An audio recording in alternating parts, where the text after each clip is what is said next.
Welcome, ladies and gentlemen, to another episode of Productized.me radio. I'm here with my good homie Jason Berkowitz from Break the Web, which is an SEO agency based out of New York City today.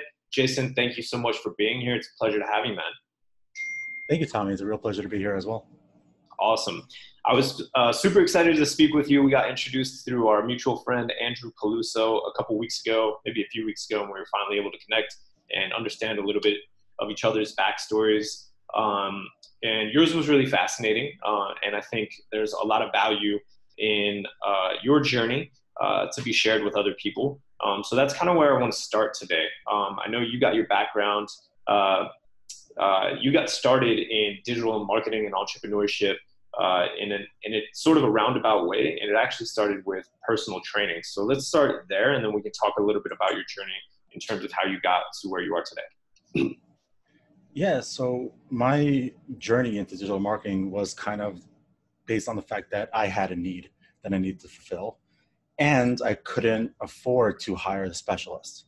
So I took it up upon myself to figure out how to have clients come to me, as opposed to me having to go out and market myself in the form of what's similar to outbound marketing, which is just intense, exhausting, a crazy hustle. Came across that weird acronym SEO, started testing it on my own website, fail, success, just because there was a lot of shifts taking place in Google around that period of time. And I successfully ranked our website at the time for Personal Trainer NYC. And we started getting a lot of traffic, and then we started optimizing that traffic to increase conversions, started getting more leads, and then it came down to more of the in-person sales after they get their free assessment, however that works. And then I kind of had a paradigm shift in a way that I was like, oh, I did this for our brand. I can do this for other people. So I started taking on side freelance work, saying, oh, let me help you, or let me try to test out this method or this philosophy with SEO, just because SEO as a whole is very subjective. And so you hear a lot of gurus preaching this works, this works, this works. I think the best way is to test it for yourself. And getting that opportunity as a freelancer allowed me to have our own data sets of what we believe works best. And as freelance business grew, kind of really didn't enjoy personal training anymore. I cared more about my own personal fitness, my own fitness journey, versus remaining accountable for other people, which is hard. It's hard to be accountable for other people's success, especially when you're not there the entire time. And kind of grew the freelance business, and you start bringing on more people, start delegating tasks to make life a little bit easier, and you have an agency one day. That's awesome, man. For the listeners, I think one thing to take away from that that's really important to pay attention to. Jason started out in personal training, and it was something that he was doing as he was, you're obviously still passionate about health and fitness, but while he was doing that, he discovered that he was actually maybe even better at another skill that he used to improve his current business, which is something he could do for other people as a little bit more of a done-for-you service, which was probably more appealing to you than personal training because you had more control over the people that you were helping success than you did in the gym, right? Yeah, exactly. And that's still something I still continue to say when we're doing sales calls is we have to earn your business each month. So we don't do contracts. We have to earn your business each month. And that makes us 100% accountable for the results and the outcome. With personal training, we don't need to rant about people and their fitness journeys, but you're only there to assist in one small piece of the entire pie, which is helping them work out. But we all know that nutrition is probably far more superior than exercise alone in regards to improving your health and your wellness. So when you're, for example, working in a commercial gym and you have a client who you're seeing the same people every single day, and your same client after 2 years looks exactly the same, meaning that they have, it's a pretty obvious fitness goal that they have. It's kind of a reflection on you, and you know that you're doing everything you possibly can. It's just really mentally draining. And you would think it's more physically draining because you're lifting weights up and down all day. I think it's more mentally draining. And that's not everyone. That's a few select clients, but I remember there was one time where I was working on a client like this, and on the spot, I dropped him. I said, okay, I have to give you bad news. Unfortunately, I'm stopping this specific time slot. I'll be more than happy to recommend you to a different trainer. And I knew that it was time for me to either really focus in on being the best personal trainer I can with select few clienteles, or just leave it completely and go into SEO a bit more full time. Yeah, that's a pretty cool that's another like really interesting evolution on your journey. And I think a lot of it is just paying attention to like your intuition. A lot of like what I've discovered about what's taken you to where you are today is you've just kind of like done what works and then you followed that path. Even that story that you just talked about in terms of dropping that client, I mean, that's just like something that you felt like was the right thing to do, which then pushed you into the next kind of part of your journey, which had to do with SEO. So from there, let's talk a little bit more about like building out the first semblance of what became a business. Like, how did you start packaging up SEO services and building out your team when you took that jump from freelancer to actual agency? It's funny because I was on the mindset like make money now and figure it out later. And I wasn't going to be the type of typical SEO scammer that'll take money and not do anything. I really wanted to provide value, but I didn't have that starting point. So my first few clients that I had in my freelance business that wasn't friends or family, it allowed me to learn through trial and error. Of course, the first few clients, you lose, you win, you lose, you win. But it also allows you to create what sort of deliverables you're going to be consistently giving each month, which service or what's productized that can be super easy to send out each month. And our first client we got on elance.com, which Upwork acquired a while back. I think you have a very similar story to that as well. Yeah.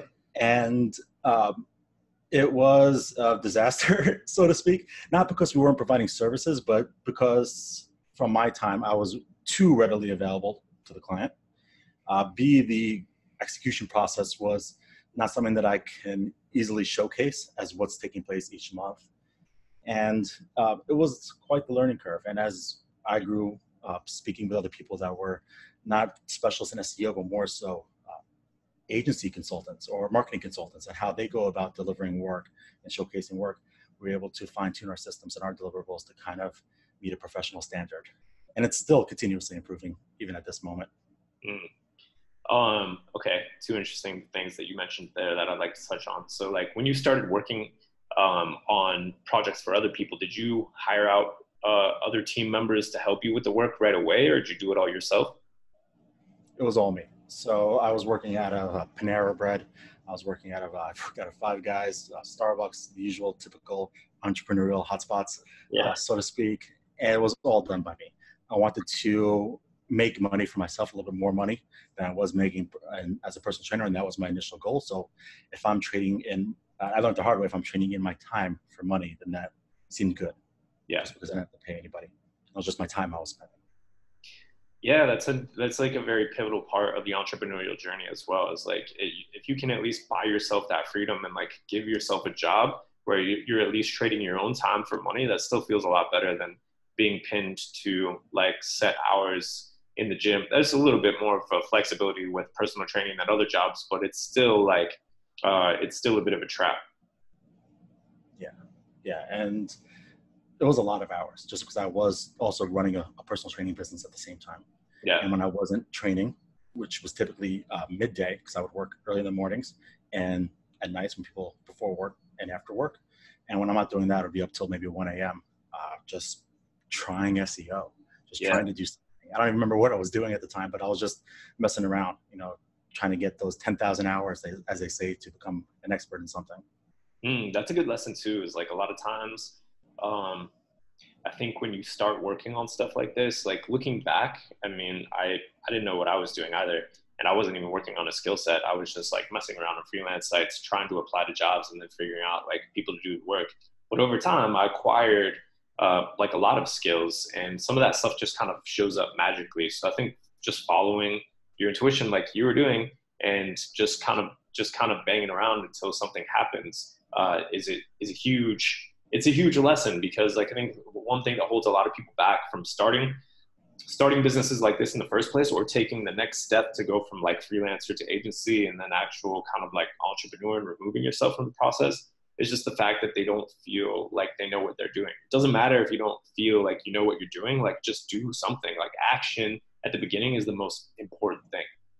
So that's awesome. I appreciate that share. One thing that you said as well before I lose my train of thought is you were talking to like other marketing people and consultants. Did you like have a mentor starting out, or who you were learning from aside from like just figuring out a bunch of shit yourself? So on the SEO side of things, there's a bunch of different groups and coaching programs. You can join. So I was part of a couple of their type of groups. On the processes and deliverable side and client management side, which is a whole nother ballgame of any type of marketing agency, I did have a few mentors, sorry. And the way I didn't have money to pretty much invest in their time. So what I did was I bartered, so to speak, where my goal was to help. There's one, I don't want to mention his name, but because he's not a mentor, so to speak. I just hit him up because I liked his business model, I liked what he was doing on his website. And I said, I will give you and your family the right track to health, free of charge, if I can get 2 hours a month of your time. And I wrote out nutrition plans for him and his wife. The kids, it didn't matter for his kids. They macaroni and cheese every day because his wife was saying, oh, it's perfect. You emailed me because my wife keeps nagging me about getting healthier and going to the gym and losing my dad bod. Now it's called dad bod. At the time it wasn't dad bod. It was just beer belly. But that's how I was able to learn the other side of what is our marketing agency, or being productized in a way, creating systems and processes and making deliverables look pretty and professional and talking professionally to marketers and business owners. So. Awesome. That's a really good share as well. And that's another good lesson for people starting out in terms of how to negotiate, working with someone that, has the information that can ultimately help you. What do you think about, how do you think about, because I know we talked a little bit about this last week as well, that I'd like to dive into, like what parts of your agency are productized, and like how have you set up systems to make things a little bit easier for the way that you guys are doing things on a regular basis at Break the Web? So having systems and processes is definitely probably the most important thing. Our services overall majority aren't productized. The reason is because our unique approach to SEO is given that we aim for that personalized approach, or that personalized campaign. Yeah. So it's hard to productize something as personal or custom tailored as the SEO campaigns we try to achieve. There are other things that are a bit productized, which is the foundation of our recurring SEO campaign, or sometimes we do this as one-offs, like audits. The technical SEO audit, the system and the process is nailed down pat. The only thing that changes is the actual deliverable. So it's not the same deliverable for each client, but the way we go about it is kind of a set price. It's not publicly available, but we have an idea based on, for example, a technical SEO audit. If they have 10,000 pages, it'll be around this price based on estimation of hours, cost for us to run these audits, bandwidth, etc. If we're doing other forms of research, like keyword research, target research, depends on their competition. How many competitors? What is the authority level of their competitors, or how much visibility does their competitors have? Because that just will bring back a huge dump of data that we have to sift through to see what's realistic for our client or not. So those are more productized, but I think having those systems, are the SOPs as a whole, makes it easy for everyone. It's actually something, as we speak, that I'm redoing from scratch. So I'm going to take some of our old SOPs, move them to the new framework, just because things have changed significantly. And I'm realizing a lot more things are coming back to me saying, hey, Jason, what's the best approach for this? What's the best approach for this? And I'm like, crap, now I got to go back to Slack, answer this question, and get back to what I was doing. So they're not waiting for 40 minutes on me. Right. Having the new and improved SOPs will make my life easier, and my team members can be more resourceful in figuring out what they need to do to get the job done, and don't have to feel like they're bugging their manager. Yeah, which obviously makes your life easier.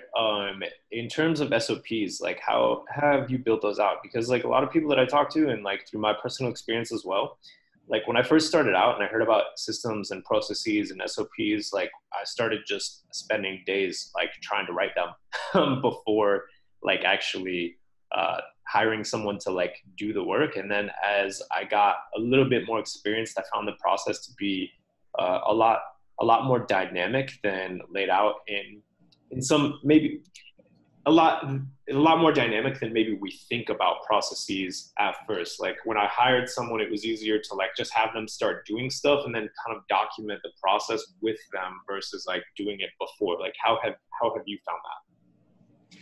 So we have done a lot of like documents. We like Google Drive and all their different services that are within there. I love doing videos where I can share my screen. The problem is with doing videos is that it's harder to update when things change. I think it's advantageous because it creates more engagement.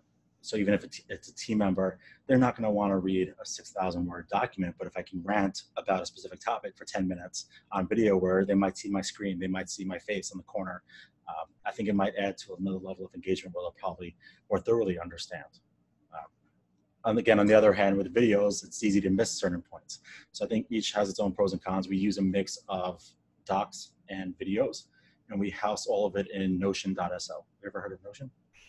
Yeah, that's what though. I used Notion a long time ago, and I checked it out after our conversation last week. I'll link to that resource in the show notes for people. But yeah, it looks super cool. It looks like a very customizable area where you can store documents and processes. Yeah, we were looking for a way that without having to really kill the budget on this, to have unlimited folder depth, Yep. so you can keep getting in specific folders. It came down to the point where we were just going to build something in-house using WordPress with a customized version of WordPress. And then I came across Notion, and they allow unlimited folder depth. So we'll have pretty much the main house or the main hub, and then it dives into different areas like client services, client management, marketing execution. The new one that we're adding, which I'm super excited about, is productivity, just, how to make things a little bit easier on the day-to-day. So everything is kind of organized within Notion, where somebody can either read a document, read a supporting document that maybe I found, which probably could explain it way better than I could. So we'll link to that and or a video. Sweet. I appreciate breaking that down because like one of the things that's really helpful for our listeners as well is how the business owners that we interview on the show actually organize themselves. And everybody has like a bit of a different approach. So that's awesome and super helpful. And like I said, I'll link to that in the show notes as well. One thing that you touched on that I want to dive into right now and talk about is you said you're really passionate about productivity. And you brought up a term that I was unfamiliar called chronotype that I think is really cool and probably helpful for people. And as well, so like, let's talk about productivity for yourself as well as how you just alluded to the fact that you are creating something to help your team with productivity as well. So you could talk about that also. Yeah, from a broad standpoint, we're a remote agency and we have team members across the country. So it's hard to understand how productive they are. We use time tracking. We try to be as best as possible, but we really don't know their productivity levels. So we'll try to, if I can give them tips on having better productivity, it'll come full circle back in the agency. For me, it started just by David Asprey, the founder of Bulletproof Coffee and kind of the father of biohacking, is a big fan on chronotypes. So if you Google find my chronotype, you take a quick quiz, or you'll find pretty much a graph that'll label out into 4 different animals. And you pretty much use your chronotype to figure out what your daily habits are. When you enjoy getting stuff done the most? Is it early in the morning, bright and early? Is it in the middle of the days when you find yourself most productive? Are you a late worker? It'll be that entrepreneur that's working till 3 o'clock in the morning. For me, I was a lion in which I realized that I needed to wake up super early, get as much done before my crash point. I start crashing by default around like 3 o'clock. And that's when I start becoming less productive. It doesn't matter what time I wake up, 3 o'clock is when I start going down. So if I can get as much done before 3 o'clock, then I'll try to do that. I wake up at 4:30 in the morning. I have about an hour and a half of emails, getting most of the distractions out of the way. Slack groups, Slack messages, getting those done. Social media things that you want to see what's going on social. So check those out, get it out of the way. I'll then go do my workout for an hour or so. At the computer about an hour and a half later, ready to start the day. So it comes out to be about 7:30 in the mornings when I start my workday, essentially, and goes to about 5, 6 o'clock. Then I'm back getting ready for bed around 7 p.m. You start to get ready for bed at 7 p.m. I start to get ready. So that includes this really awesome powder, which I just got called Sleep Stuff. It's from this guy, I forgot his name, Gary's Vitamins or Gary's Closet. They're not a big brand. They definitely can use improvement in regards to their branding, but it came highly recommended from a friend in a biohacking group. And it has a whole bunch of natural herbs. Melatonin's in there, ashwagandha, GABA is in there. And the second I get into bed around 8 o'clock, close my eyes, 3 deep breaths, I'm like 2 minutes away from passing out. It's a great natural feeling, and I'm out around 8:30. I try to be sleeping. Nice, man. That's my day in a nutshell. That's some real discipline to go to bed that early, but I know myself personally, when I'm able to actually do that, it definitely helps me out. as well. So I'm going to look up my chronotype after we get off the call and see what I am, and try and identify with that a little bit more. Since we're on this topic already, though, in terms of personal productivity and biohacking, could you tell us a little bit about like how you eat throughout the day? So I do intermittent fasting most days. Some days are better than others, typically. For example, if I had a really bad sleep, that's a big one. So I'm not going to do an intermittent fast. I'll just try to eat as healthy and as clean as possible. One thing to recommend getting is an Oura ring. Oh, nice. Oura ring. It lets you know your sleep score on a scale of, I don't think I've seen anything lower than 50, but to 100. And if you're not getting good sleep, then I typically wouldn't do an intermittent fast because your body's pretty much running on fumes at that point. Typically, it is intermittent fasting. Intermittent fasting, trying to eat as clean as possible. That's I'm going to really emphasize that. I could be better. I should be better, but it is summer here in New York City, and the luxuries are getting the best of me. Do you drink coffee? I do. Black coffee. I'll have one when I first wake up. And then right before my workout, I'll have a branched chain amino acid drink, BCAAs. The company that I always use as a powder productized their powder into a can, Nice. which is super awesome. So I just buy the cans in Amazon, and get that. And then before I start work, I'll probably have another cup of black coffee. Cool. Awesome. Sometimes that's actually really insightful for people listening as well, because I know that, I mean, we all know how important energy is, and if you don't have that, then you can't do any of this stuff that we're talking about. I do think it's a placebo effect, though. I will be honest. It's more mine than anything. Yeah, for sure. I agree with that as well, and that's like a whole another conversation. I really noticed lately how important it is to get my emotions aligned versus like anything else. And like when I have that energy, like super dialed in, it seems like no matter what I do, it doesn't matter. As long as I have my internal energy aligned and I can get my emotions in check, then all of the other stuff is much less important. That being said, sometimes if like I need a real kick, the coffee does seem to give me like a extra superpower for a few hours. Awesome. What about moving? So there's two more questions that I want to ask you about. Like goals for the agency moving forward. Like, what are you guys trying to do right now? Are you like? I know you have a you have a pretty big team, maybe like 15 people or so. Yeah. So 15 people. You guys have obviously been, you've done some great stuff. Like really awesome and impressive case studies and testimonials for who you guys have worked with. Are you trying to, like, are you focused on scaling up right now? Do you have any goals to sell the agency in the future? Like, what do you see happening? Not everybody has a 5-year plan, but like, what are you moving towards? Yeah, my goal is for a bit more growth. Nothing too big that you have to be heavily involved in the day-to-days. I want to, I say this internally, but we're kind of more of a lifestyle brand. Given that we are remote, our team members are allowed to travel as they wish. It's a lot of performance-based, so if they're performing super, just really killing it in regards to performance, then they can go travel if they want to work half days while traveling, a few hours a day, or just have complete paid time off. It's all there. So we want to keep emphasizing that aspect. And more money, more problems. For me, my goal is to essentially have that financial freedom ultimately with less stress. So it's hard to get both of those together. So that's where I want the agency to be as systematized or productized as possible with regards to the deliverables, the execution processes for our clients to ensure that we still continue to get awesome results for them and keep that personal touch. As we grow, I feel if we do grow to, for example, 50 employees, what type of personal approach can you still give? Yeah. Aside from the campaign, but more so the client experience that they're going to be achieving. So regards to our growth, it's TLDR. Pretty much it's going to be, just a little bit more growth and improve efficiency, bring on more clients without having to bring on a ton of new employees just because the team members' time is being allocated properly. And they're doing everything as easy as possible and trying to automate as much as possible. That's awesome, man. I think that's also like it's really it's another like really enlightening thing that you said as well, and I'm glad that you shared that. I appreciate that in terms of like what your goals are with the business because not everybody is super clear on that.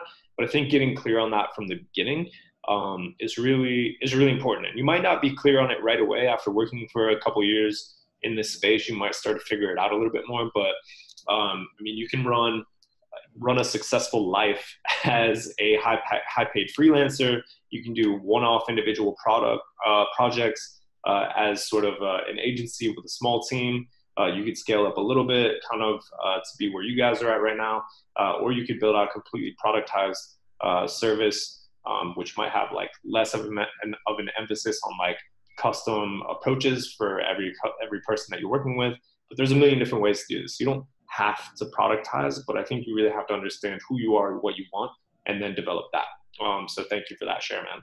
All right. Last thing I want to dive into before I talk about where people can find you and how the listeners can get in touch are book recommendations. Like I know we've read a lot of the same stuff, and you've definitely dropped some gold on our last call in terms of some good resources for people. Like what would your top recommendations be on where other agency owners or productized service business owners can find some good helpful information? Yeah, I think one of the biggest books, there's a lot of books, of course, that you said about, business, about health, all this and that. I think Mike Michalowicz's Profit First is one of those big game changers. Just because I fell into the trap of pretty much I was his target audience because I had profit in my business, but we didn't have the money in the bank. Where did that money go? Using the Profit First system has actually allowed me to see that money in the bank in its own separate bank account that's going to be all mine at the end of the year. So it's a little bit nicer. And I'm finishing up his other book, Clockwork, which is truly been awesome in regards to having that power to delegate and take yourself out of the business. Or as they say, stop working in the business, but work on the business. So that's another one. Traction by Gino Wickman. That's another one with the EOS system. And yeah, I know you recommended The Road Less Stupid by Keith Cunningham. It was a great book that you recommended to me, so I added it to my reading list itself. So in regards to business, those are the ones that really stick out tremendously for me. Nice. And I'll actually be creating a reading list, which will include all 4 of those books that Jason just mentioned, and that'll be available to everybody that's following as well. Dude, awesome! Thank you so much for your time, man. This has been really really impactful. I think it'll be helpful to a lot of people. You have a very unique approach and view on things. Before I let you go, though, where can people find you? Anyone that's interested in getting in touch, or just to check out what you got going on? Pick your poison. Just go to Google and type in Jason Berkowitz SEO. You can find me on LinkedIn. Sometimes I Instagram, like maybe once or twice a year, or jasonberkowitz.com, breaktheweb.agency. Safe to say that you're the most famous and highly ranked Jason Berkowitz online. Yeah, there's this other guy, but he's in like real estate. Definitely not the most famous Berkowitz, but that's a different story. We don't need to get into that. It's serial killer from the 80s. Yeah, we'll leave that as an open loop for the audience to dive into. And well, Jason, dude, thank you so much for your time. It was a pleasure having you on. And yeah, man, I'm looking forward to continuing to connect with you a lot more moving forward. Thank you, Tom. It was a pleasure being here. Thanks for having me. Ciao, brother.